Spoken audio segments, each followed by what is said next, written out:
Знаете ли, че тялото ви помни абсолютно всяка една дума, която вие не сте изрекли и всяка една обида, която сте преглътнали.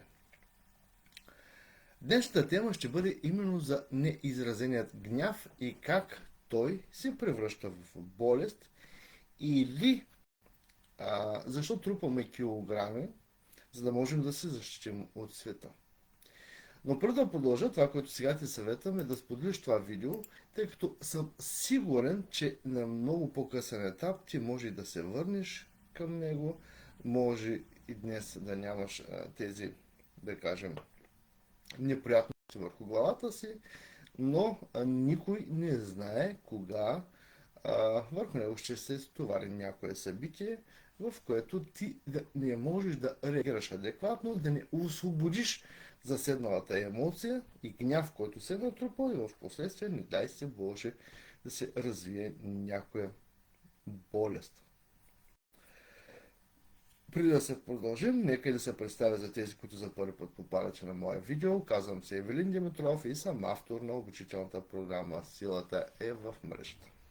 Тя е съчетание от редица взаимодопълващи програми и обучения, които са базирани на моят над 25 годишен опит в сферата на директната търговия, маркетинга и рекламата. Последните години се занимавам и с онлайн позиционирането си, особено след COVID-пандемията, защото всички видяхме какво се случи с бизнесите, които не успяха да се преструктурират. Също така съм и експерт по ментална терапия и нова германска медицина. Като всичките тези неща а, през мен са преминали стотици хора, бих казал даже хиляди, за този над четвърт век, с които ние сме се консултирали в различни направления, било там бизнес направление, било там ментална терапия, фобии, страхове, паника атаки, нова германска медицина и така нататък, като с осъзнаването на всичките тези процеси помагат на много хора днес да заживеят щастливо, здраво и спокойно. И много често в тези наши консултации попадаме на ситуации, в които човек не е, например, успял да изрази своят гняв.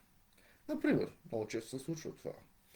А, ти си на работа и там има някой, който е сложен за твой шеф, твой началник и съответно този твой шеф, твой началник започва да избутва някой, който на него му е много по-удобен или по-лоялен. И съответно ти толкова години си се старал за тази позиция, искаш да си получиш заслуженото място и в един момент на твоето място слагат някой никадърник и освен всичкото това, че го слагат, нали, най-демонстративно те привикват така и ти казват: слушай сега, нали, аз съм тук шефа, ти съобразявай се с мен. Съответно, какво се случва с един такъв човек? Ти не можеш веднага да реагираш, защото това при теб е било неочаквано събитие. За теб е остро, драматично, шокиращо събитие и ти го преживяваш самичък, изолиран. Така. Какво се случва в една такава ситуация? Когато се получи едно такова нещо и ти не си успял да изригнеш наобратно, да изразиш гнева си, то твоето тяло е получило команда, т.е. активира се така наречената специална биологична програма, като тази специална биологична програма има за задача да помогне на физическото тяло да оцелее в кризисна ситуация в момента на падение. Само, че твоето подсъзнание, то не прави разлика дали този, така да кажем, комплексиран началник е див звяр от гората, мечка, или е човек, физически човек, който, нали, няма да ти нападне физически, но ти напада вербално. И съответно, когато тогава се получи в една такава ситуация, може да се проявят, да го наречем, и онкологични заболявания. Така, тези онкологични заболявания, те са често резултат именно от това. Това е някаква дълбока, неизразена и изяждаща ни отвътре било там гняв, мъка, някакъв товар, който ние не сме освободили. Т.е. този конфликт, който с шефа, конфликт на територия, т.е. той там слага на моята територия някой друг некадърен или там нещо друго, което се е образувало, където човек започва да се самообезценява, то тогава тялото ни започва да произвежда повече клетки, за да може да се справи именно с този товар, който е насрещан. Този товар, който не е успял да отработи, да обработи. Така че гневът и самообезценяването в такава ситуация, когато човек се обърне и каже, аз слушай не ставам за нищо, аз нищо не постигнах в живота си, отколко много се провалих. Това, което се случва, че се атакуват вътрешните органи, дебелото черво, включително се атакува и скелета на човека, мускулите, ставите и така нататък, той започва да боледува. Така че трябва да се намери някакъв удушник. Даже има държави, в които са направили такива специални стаи, в които, когато работника се изнерви на началника си, то съответно там има кукла на този началник и този човек отива и изразява целият си гняв, важно е, че не го съдържа, подсъзнанието вече приема нова програма. Тези хора са много умни, да, знаят за какво става въпрос. Така че, първото нещо, което може да се случи е човек да, не дай се Боже, да му се отключи такава програма и в последствие да се каже, откъде да е на мен това онкологично заболяване, защо се случи и оттам да го метнат като една пържола, чрез системата, да го режат и кълцат и да го облъчат и химизират, да го направят една мумия в крайна сметка, а всичко на всичко това е просто един неизразен гняв. Така че, ако имате някакъв гняв, то просто не го задържате, а го освобождавайте. Другото нещо, което може да се случи, е именно тогава да започне човек да трупа и килограми. Ако ти не можеш да изразиш своят гняв, чувства се застрашен, то трябва да се обгърдиш с някаква броня. И това е така наречената биологична броня. И какво прави тялото? Тялото започва да трупа мъзнинки, трябва да започва да задържа вода, за да може да се почувства по-голямо, по-застрашително. Тоест, това е на принципа на мечката в гората, който е по-голям, той е по-силен. И затова много често хората започват да кажат килограми, те си мислят, че са качили килограми от там някакво благополучие. Така че килограмите, какво са? Те са просто един щит, който човекът се опитва да се обгърне, да се сложи. Гневът ни държи в състояние на една такава постоянна атака и съответно, когато ти постоянно си гневен и постоянно тригер имаш, там ежедневно си в тази омразна работа и там постоянно това началник те насреща и те подкупвава, естествено, още повече. И съответно ти се чувстваш все по-застрашен и тогава тялото започва да отговаря. Като желая да ни направим по-големи, по-обемни, по-тежки, за да може да му кажем, че ще изям там, нали. Това са процеси, които се случват несъзнателно, запомнете го. Тоест, ти можеш да си мислиш, че контролираш процеса, ти можеш да си мислиш, че нали, там си на всички тези неща, че заминаш, но ако това нещо ти се случва в живота, то гарантирано твоето тяло е реагирало. Тоест, реакциите на нашето тяло са извън нашата съзнателна част. Ние не можем да ги контролираме. Защото подсъзнанието взима в свои ръце именно целият този процес.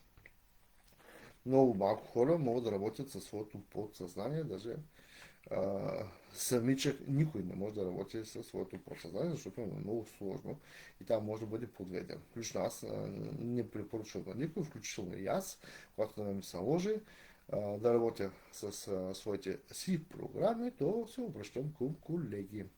Колеги, които помагат и отработят. Тъй като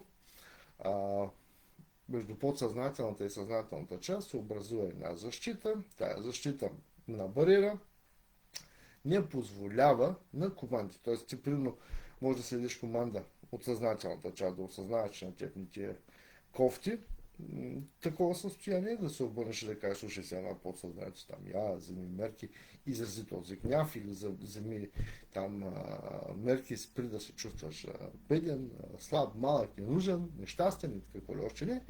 Но при следващата ситуация, тя автоматично се активират всички тези неща. Защо? Поради просто причина, че подсъзнанието не може да командва, т.е. съзнателната част не може да командва подсъзнателната. Подсъзнанието е 21 пъти по-силно от съзнателната част на човека. И в нас се зареждат такива стотици хиляди програмки, които започват да реагират в различни ситуации, като да кажем реленца. Дрънг, т.е. случва се събитие и тя се активира.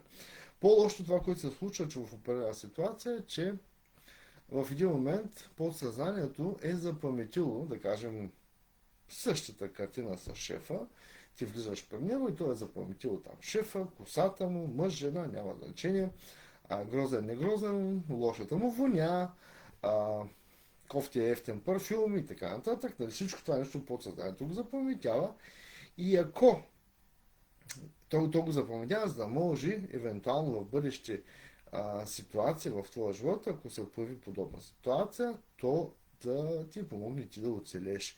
Или, с други думи, то запаметява, включая и поведението ти в него момент. Тоест, ако ти си се свил, ако ти не си се изразил, ако си го преглътнал, заседнал и така нататък, и не си умрял в него момент, защото подсъзнанието прави само две разчетки, т.е. в една такава ситуация, ти в тази ситуация или си умрял, или си оцелял. И тогава то запаметя, как оцеля? Оцеля като се сви, оцеля като се разболя, оцеля като качи килограми, оцеля като еди какво си. И в бъдеще, когато подсъзнанието долови някакъв тригър, някакъв сигнал, да кажем, този ефтин парфюм го надушваш някъде и то автоматично му се включва събитието и картинката, в която ти си бил застрашен от този звяр, шефа, и автоматично всички тези процеси започват да се проявяват на ново. Тоест човек влиза в рецидив на програмата си. Затова те трябва да се изчистят до корен, до дълбочината на тези емоционални блокажи. Проблемът какъв е в такава ситуация? Какви болки изпитва такъв човек? Тоест, такъв човек често има чувството, че ще експлодираш отвътре. Тоест там. Ти си на работа, обаче слагаш маската на спокойствието, нали, прави се на корав, нали, или корава, няма значение, и си кажеш, аз там ще им натрия муцуните. Именно такова натрия на муцуните, съответно много хора и болници и гробища са пълни. Да, защото човек не може да изрази, да освободи тези емоции. Да, такъв човек може да има постоянни болки в кръста, в гърба, във врата да се схваща или в стомаха, където най-вече го атакуват именно тези неизразени чувства, гневът, страхът, хапката, където е заседнала. Горчивия вкус в устата, както метафорично, така и буквално, ти усещаш направо тази воня, която се случва. И такъв човек много често той се чувства неразбран и си казва, я да се изолирам от всички. На мен никой не ми трябва. Аз ще си стоя, казва, някъде там, ще си ближа своите рани, ще се самосъжалявам, аз съм жертва и какво ли още не. Вижте колко неща се отключват в един такъв човек, като програми, като самосаботиращи действия. И това впоследствие се казва, добре, защо нали, някой успява, пък аз не успявам. Просто е, защото просто са се активирали такива програми. Повечето от тези програми, между другото, не са твои, те са ти предадени по наследство от нашите предци. Една голяма част от тези програми ние сме ги взели като огледален образ от кръга на общуване, като кръга на общуване започва още от мама и тати, от първите от 1 до 3 години, където се формира живота на един човек. Какво е любов, какво е мъка, какво е щастие, какво е нещастие. И ако човек е израснал именно в такава агресивна среда, в която а, а, това малко телце се чуди да разбере какво е любов и там има агресия и естествено тогава то запаметява, че любовта е агресия, защото то търси именно любов. И затова ние можем да получим такива програми от всякъде, включая и пускайки телевизията, радиото, тези средства за масова дезинформация и заразяване на обществеността. Тези средства, с които хипнотизират обществото и му инсталират именно такива програми. Ако човек се усети обаче, то започва и решава да работи с тях и да ги премахне. Когато ти изчистваш именно тези емоционални конфликти чрез менталната терапия и водените медитации, за които ще стане малко въпрос малко по-късно, то тялото ти автоматично спира да има нужда от тази болест. Тоест, тези възпалителни процеси те просто изчезват, защото то казва, нали, там вече няма атака, на мен не ми е необходимо да деля клетки, не ми е необходимо да имам повече мазнини и човек започва да отслабва по естествен начин, там без излишните му тормоз, мъки, диети, какво ли още не е. Тоест тази броня, тя вече на подсъзнателно ниво не е необходимо, защото ти си кажеш, че трябва да ослабна, подлага се на какви диети, но реално погледнато, подсъзнателно казва, тя трябва да те защитя, ти трябва да се пазиш, то никаква диета няма да ти помогне. Така че, такъв човек, когато започне да се освобождава от тези програми, той получава един прилив на енергия, свобода от гледна точка, че тази енергия, която е изтичала до този момент, този гняв, който е засмуквал, това самообезценяване, тя вече ги няма и съответно човек може да се трансформира в една творческа личност. Тази енергия да преобърне за своите си лични успехи. Така че задържането на гняв и обида и самообезценяването са един от най-големия бичови в момента, макар ние да сме на върха на еволюцията, но системата ни създава такива условия, в които ние да продължим да еволюираме. Някои са много против нея, но аз нямам нищо против от гледна точка на това, че ние сме си сами себе си естествени врагове към днешния ден. И до момента, който не го осъзнаем, че трябва да започнем да работим с своето възприятие спрямо света, това какъв е, то естествено човек ще преминава през всичките тези неща. Една голяма част от хората няма да го разберат, няма да го осъзнаят, даже и няма да разберат какво говорят тук, някои ще кажат, са тия бръщолевини, дрънкани и така нататък, до момента, в който не му дойде на главата. Така че, когато болката натежи, то тогава ти ще се върнеш към това видео и сега да те напомня да споделиш видеото, за да можеш да помогнеш, ако не на себе си към днешния ден, то на някой друг. И някой тук от вас най-вероятно ще попита как, по какъв начин се освободя от тези програми. Първото нещо е осъзнаване. Затова съм подготвил обучителна програма, безплатна. Може да последваш сайта. И там има едномесечна безплатна обучителна програма, в която ти ще можеш точка по точка, ден по ден да се научиш, да видиш какво е съзнателна, какво е подсъзнателна част, какви